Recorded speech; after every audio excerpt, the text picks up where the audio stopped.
Shalom jemaat yang dikasihi Tuhan, salam Prapaskah untuk Bapak Ibu dan saudara-saudari yang dikasihi Tuhan. Di dalam masa Prapaskah ini kita akan bersama-sama merenungkan, memikirkan beberapa teks firman Tuhan yang akan menolong kita menghayati makna dari karya Tuhan Yesus di dalam kehidupan kita. Hari ini saya ingin mengajak kita untuk membaca satu bagian dari firman Tuhan, yaitu dalam Yohanes pasal yang kedua, ayat 1 sampai dengan 11.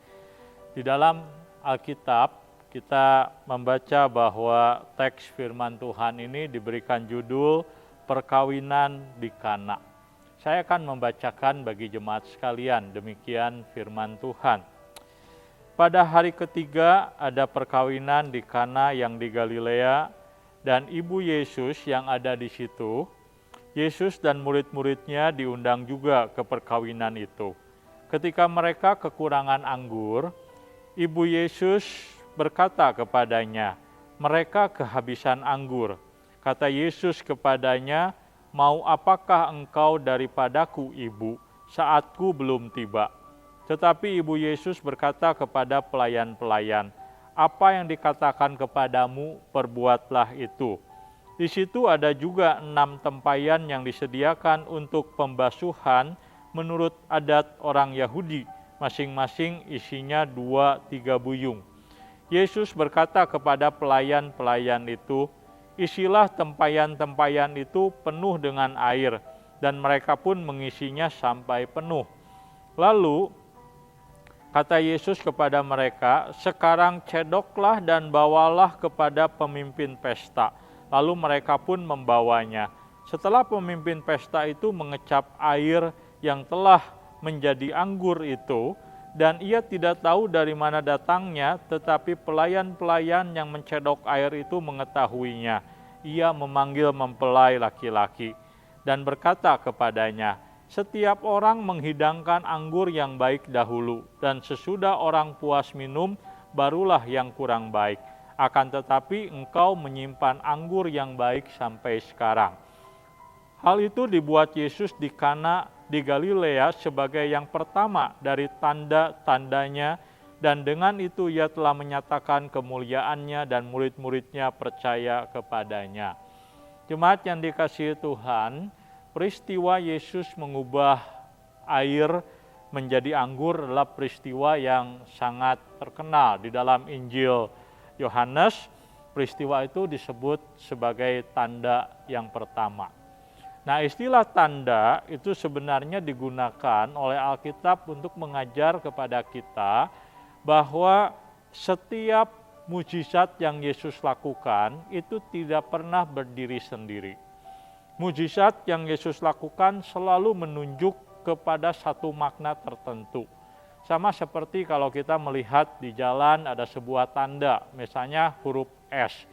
Huruf S memang kita bisa lihat itu hanyalah sebuah huruf, tapi sebagai sebuah tanda, maka huruf S menunjuk kepada satu makna tertentu. Kalau di sebuah pinggiran jalan ada keterangan ataupun ada tanda huruf S, itu artinya kita boleh stop di sana. Tapi kalau huruf S tersebut dicoret, itu berarti kita tidak boleh stop. Nah, itulah tanda. Nah, waktu Alkitab menyebut bahwa apa yang Yesus lakukan di kota Kana ini adalah tanda, kira-kira hal apakah yang Yesus mau tunjukkan kepada kita? Nah, Bapak, Ibu, dan jemaat yang dikasihi Tuhan, kita harus memahami bahwa Tuhan Yesus pertama-tama membicarakan ataupun melakukan perbuatan ajaib ini untuk menolong orang-orang Yahudi mengerti sesuatu tentang diri Tuhan Yesus. Nah, untuk mengerti apa yang Yesus sedang lakukan, kita harus memahami berbagai simbol yang seringkali digunakan di dalam Injil Yohanes untuk menggambarkan sesuatu yang penting. Nah, dalam hal ini, waktu Tuhan Yesus menggunakan gambaran air anggur, nah kita perlu mengetahui kira-kira simbol apa yang hendak direpresentasikan dengan konsep ataupun gagasan anggur ini. Nah, kalau kita membaca Perjanjian Lama, kita akan tahu, kita akan belajar bahwa ternyata anggur, kebun anggur itu seringkali digunakan Alkitab untuk membicarakan atau melukiskan bangsa Israel. Bangsa Israel itu digambarkan di dalam Perjanjian Lama sebagai pokok anggur, sebagai kebun anggur. Nah, tetapi di dalam Perjanjian Lama kita juga melihat, kita belajar bahwa bangsa Israel ternyata tidak taat kepada Tuhan, mereka sering melawan Tuhan, memberontak terhadap Tuhan, menyembah ilah-ilah yang lain, dan mereka kemudian dihukum oleh Tuhan. Nah, kondisi bangsa Israel sebagai bangsa yang memberontak dan berdosa ini seringkali digambarkan oleh Alkitab sebagai anggur yang masam. Anggur yang tidak bernilai, anggur yang tidak bisa dipakai, anggur yang ada hanya untuk dibuang. Nah, di dalam Injil Yohanes ada sebuah peristiwa yang menarik sekali, karena dalam Injil Yohanes digambarkan bahwa Yesus dia mengubah air menjadi anggur. Tetapi yang harus kita cermati di sini adalah bahwa air yang dibicarakan di dalam Injil Yohanes adalah air yang tidak bernilai. Tahu dari mana? Karena kita tahu bahwa air yang ada di tempayan-tempayan itu adalah air yang digunakan untuk mencuci kaki. Orang-orang Yahudi memang terbiasa setiap kali mereka keluar dari rumah, waktu mereka kembali ke rumah, tradisi mereka mengharuskan mereka mencuci kaki mereka dengan air. Dan tentu air yang digunakan bukan air minum, itu mungkin air sumur atau air apapun. Tapi ini adalah air yang memang ada untuk dibuang atau air yang ada yang bukan untuk diminum. Nah, artinya apa? Artinya waktu Tuhan Yesus dia menunjukkan sebuah mujizat bahwa dia mengubah air yang tidak bernilai menjadi sebuah anggur yang terbaik. Nah, maka Alkitab sebenarnya sedang menunjukkan mengenai karya Yesus, di mana karya Yesus itu mampu mengubahkan sesuatu atau seseorang atau sebuah bangsa yang sebenarnya memiliki kondisi seperti air yang tadi tidak bernilai, diubah Tuhan menjadi sebuah bangsa, menjadi seseorang yang memiliki nilai berharga di mata Tuhan. Nah, itulah sebabnya saya memberi judul dalam peristiwa Yesus mengubah air menjadi anggur ini. Saya melihat bahwa di sini Yesus berperan sebagai the restorer, sebagai seorang yang berkarya merestorasi, mengubah apa? Nah, pertama-tama tadi saya mengatakan bahwa mujizat Yesus ini dilakukan untuk menunjukkan sesuatu yang Yesus akan kerjakan bagi bangsa Israel. Nah, bangsa Israel adalah bangsa yang di hadapan Tuhan oleh karena mereka berdosa, memberontak, dibuang Tuhan, itu sudah seperti kayak air yang tidak bernilai, air yang ada yang hanya untuk dibuang. Tetapi kita melihat bahwa di tangan Yesus itu mampu mengubah air yang tidak bernilai menjadi anggur yang berkualitas, yang berharga. Yesus mampu mengubah bangsa Israel dari bangsa yang sudah dibuang Tuhan menjadi bangsa yang kembali berharga di mata Tuhan. Itu yang sebenarnya Injil Yohanes mau sampaikan kepada pembacanya yang pertama, orang-orang Yahudi. Nah, tetapi Injil Yohanes juga tentu berbicara bukan hanya kepada orang-orang Yahudi. Tapi Injil Yohanes juga berbicara kepada semua orang, kepada semua manusia, termasuk Anda dan saya yang barangkali dalam hidup ini oleh karena keberdosaan kita sudah menjadi seperti air yang tidak bernilai. Kita menjadi seperti air yang ada hanya untuk dibuang. Tidak memiliki nilai sama sekali, bukan air minum, bukan air yang bernilai, yang berharga, tapi air yang ada hanya untuk dibuang.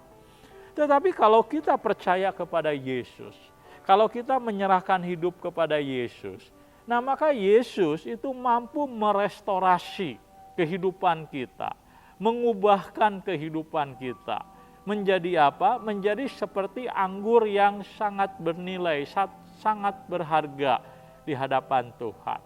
Nah, itulah yang Yesus lakukan, itulah yang Yesus hendak tunjukkan melalui peristiwa Dia mengubah air menjadi anggur di kota Kana.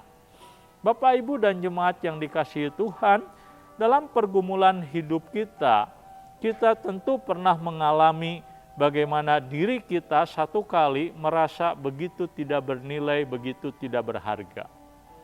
Pernahkah kita mengalami merasa bahwa kehidupan kita itu seperti sebuah mangkuk atau sebuah gelas yang jatuh ke lantai dan hancur berantakan? Kalau kita memiliki sebuah barang, misalnya sebuah gelas atau sebuah mangkuk, kemudian jatuh hancur berantakan, apa yang akan kita lakukan? Umumnya kita akan membuang benda tersebut, bukan? Sebuah benda yang tidak bisa lagi direstorasi, sebuah benda yang tidak bisa lagi diperbaiki, apalagi tidak ada gunanya, yang terjadi adalah kita buang. Nah, kehidupan kita barangkali bisa seperti itu.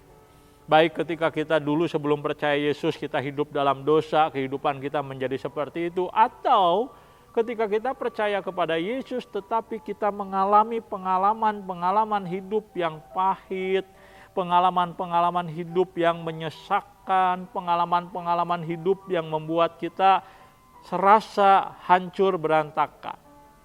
Kalau Anda misalnya memiliki kehidupan yang seperti itu, maka datanglah kepada Tuhan Yesus. Percayakanlah hidup Anda kepada Tuhan Yesus. Serahkanlah diri Anda kepada Tuhan Yesus. Kenapa? Karena Dia adalah Tuhan yang mampu memulihkan kehidupan kita. Dia adalah the restorer. Sosok pribadi Tuhan yang mampu mengubahkan kehidupan kita. Apa yang ibu bapak dan jemaat sekalian sekarang alami? Mungkin ada di antara jemaat sekalian yang dalam kondisi terpuruk oleh karena kesehatan. Ada yang di dalam kondisi sakit merasa hidupnya tidak lagi bernilai, hidupnya tidak lagi berharga. Ada orang tertentu yang menyalahkan dirinya ketika dia mengalami kemalangan, bertanya kepada Tuhan, apa salah saya, apa dosa saya sehingga hidup saya mengalami penderitaan. Mungkin ada juga orang tertentu yang merasa rumah tangganya tidak lagi tertolong, yang merasa bahwa rumah tangganya tidak lagi bisa diselamatkan, sudah jalan buntu. Mungkin ada juga di antara kita yang bergulat bergumul dengan dengan dirinya sendiri. Ada yang berkata bahwa dia sudah nggak lagi bisa bertahan hidup, ingin mengakhiri hidup, ingin bunuh diri. Oleh karena hidup terasa begitu tidak berharga. Bapak, Ibu, dan jemaat yang dikasihi Tuhan, jangan putus asa dan jangan putus harapan. Anda harus tahu bahwa Yesus adalah the restorer. Dia adalah Tuhan yang sanggup dan mampu mengubahkan kehidupan Anda dan saya. Dia mampu mengubah, menjadikan satu kehidupan kita yang sudah hancur berkeping-keping. Datanglah kepada Tuhan, serahkanlah hidup kepada Tuhan, percayakanlah diri Anda kepada Tuhan, dan biarkan Tuhan berkarya, bekerja dalam menyelamatkan hidup Anda. Saya berdoa supaya di dalam masa Prapaskah ini, jemaat yang dikasihi Tuhan boleh betul-betul mengalami, merasakan karya Tuhan yang memulihkan hidup Anda. Kiranya Tuhan memberkati jemaat sekalian. Salam Prapaskah.